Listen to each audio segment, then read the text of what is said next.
साहित्यांगन में अपने लोकनिक स्वागत अछि। आइ हम बिहार बोर्डक 10वीं कक्षाक मैथिली पाठ्यपुस्तकक काव्यखंडसँ एक गोट कविता लऽ कऽ आयल छी।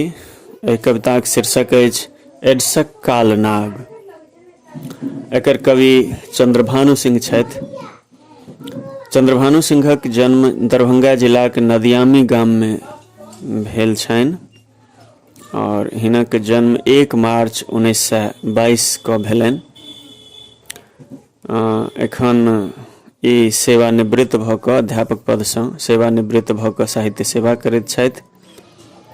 हिनकर एक गोट महाकाव्य छनि शकुंतला, जे मैथिली में छनि।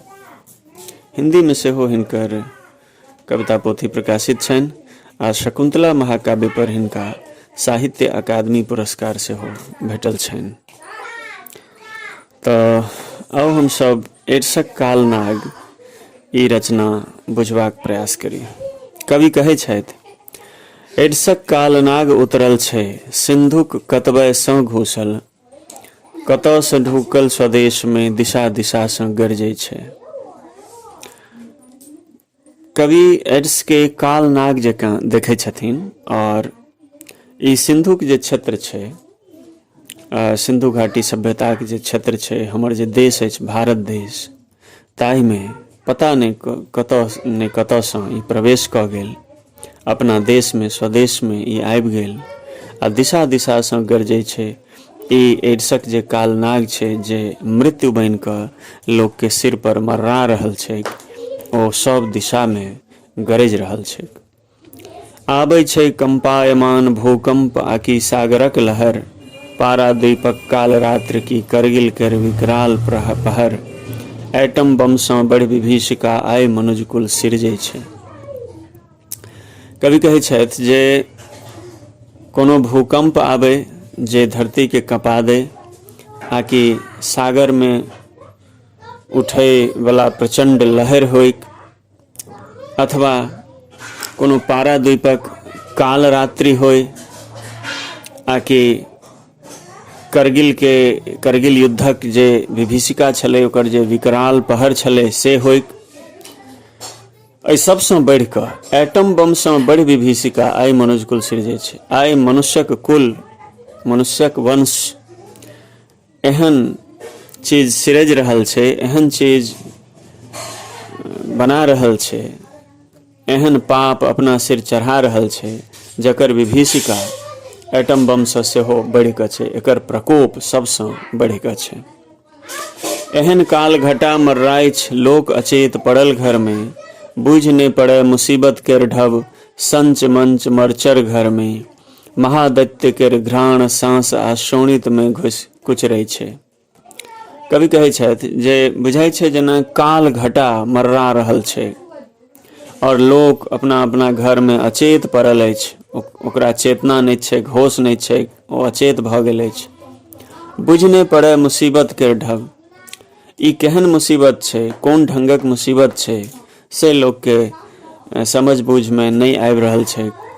संच मंच मरचर घर में और चुपचाप लोक पड़ल अछि घर में, बुझाइ छै जेना घरे मरचर बनि गेल होय।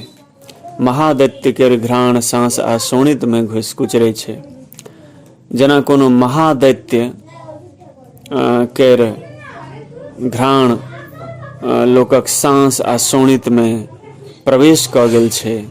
ओकर सांस, कोनो महादैत्य केर सांस हमरा सभक मनुखक सांस में प्रवेश कऽ गेल छै, ओ शोणित में प्रवेश कऽ गेल छै आ ओ कुचरि रहल छै, ओ विचित्र स्वर भरि रहल छै। एना बुझाइत छै जेना ओ सर्वनाशक स्वर होइक।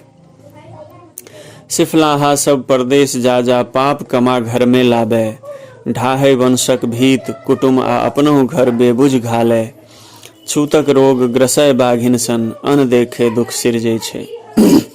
सिफिलिस बीमारी से ग्रस्त सब परदेश जा जा कऽ पाप कमा कऽ घर लबैया, अर्थात एहि बीमारी से ग्रस्त भऽ कऽ गाम अबैया।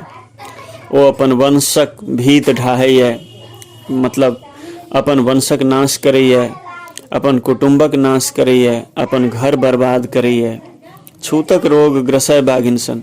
और ई छूतक रोग ओ पसारै है। ई छूतक रोग लोग के ओहिना ग्रस रहल छै जेना कोनो बाघिन आहार बना लैत होइ, ककरो शिकार बना लैत होइ। अनदेखे दुख सिरजै छै। और ई एहन दुख छै जे जेकर कोनो ओर छोर नहीं बुझाइत छै, पता नहीं चलैत छै। और ई नव ढंगक नव ढबक एकटा दुख लोक सिरजने जा रहल अछि। डूबत देश जाहि कुत्सा सँ लाड़ल लोहा केर लाड़न, धसल अलोपे पाप धरा पर अणु विस्फोटो सँ भीषण, चेतः बाल युवा नवतुरजन मोनक मीत चेताबै छै। एहि कुत्सा सँ ई देश डूबि जायत एना कवि के बुझाइत छनि। एना बुझाइत छै जेना कोनो लोहा के बड़का लारन लऽ कऽ सबके चूल्हि पर चढ़ा कऽ उलाओल जा रहल होइक। धसल अलोपे पाप धरा पर अणु विस्फोटो सब सन। आणविक विस्फोट जे होइत छै ओहू से भयंकर, ओहू से भीषण ई पाप धरती पर धसल छै। एहन में कवि चेतबै छथि और कहै छथि, चेतः बाल युवा नवतुरजन मोनक मीत चेताबै छै। कहै छथि जे हे बाल वृंद, हे युवा वर्ग, हे नवतुरिया लोकनि, अहाँ सब चेतू और एहि समस्या सँ निजात पाओ, एकर सामना करू। क्योंकि बुझे ककर रक्त में विष केर पुड़िया छै राखल। ककरो किछ पता नहीं छै जे ककरा खून में एहि बीमारीक जे वायरस छै, विषाणु छै, ओ पड़ल छै, गड़ल छै। महाकाल ककरा सिर उतरत, ककर मृत्यु रग में झाँपल, इहो नहीं जान, इहो नहीं पता छै जे ककरा सिर पर महाकाल उतरते और ककर मृत्यु भ जेते। मीतो सँ बच रही है मीता, मोनक मीता बरजै छै। कवि कहै छथि जे दूर बला सँ तऽ बचि कऽ रहबे करब, जे अहाँके मित्र अछि, निकटवर्ती अछि, तकरो सँ बचि कऽ रहू। और ई मोनक मीता बरजै छै, ओ मना कऽ रहल अछि।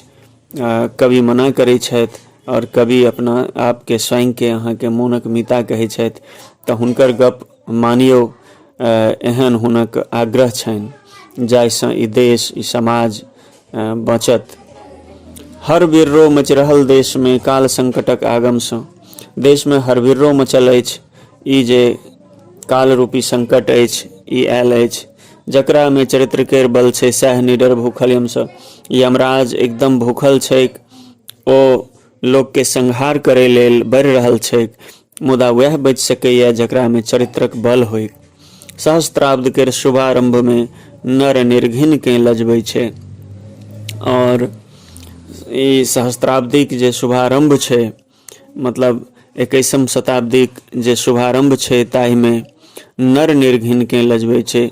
ई युग स्वयं एहि युगक मनुख के लजा रहल छै। कवि कहै छथिन जे ओ निर्घिन रूप धारण कऽ लेलकैए, विचित्र रूप धारण कऽ लेलकैए। और एहन मनुष्य के, एहन मनुष्यता के ई सहस्त्राब्दी जे 21वीं शताब्दीक शुरुआत भेलैए, नया सहस्त्राब्दी शुरू भेलैए, ताहि में ओकरा लजा रहल छै।